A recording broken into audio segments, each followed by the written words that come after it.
Exaggeration is like emphasis in design.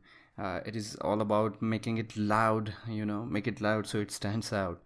You need to push the pose, push the action. It may not be in terms with the reality, but to make the audience see it clearly, you have to exaggerate it. Okay, it could be anything. It could be a pose, or it could be the action, or the color, or the effect of it.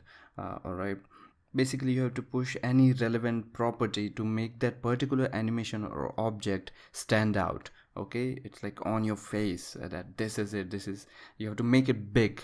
All right, this is to have much more clarity to the motion and to convey the expression in a much larger scale.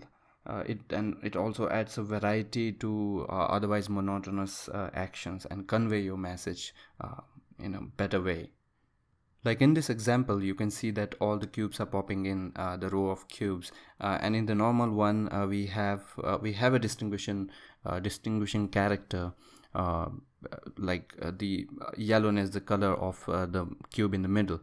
But to really exaggerate it, you have to make it loud. You have to emphasize the motion of that cube. Okay, so the audience will directly see that. The viewers will be directed on the screen on that particular object. So in the example above, you can see I've added some effects. I've made the scale bigger and make it jump, and basically giving it characteristics of exaggeration, so that it stands out and it is very clear to the viewer.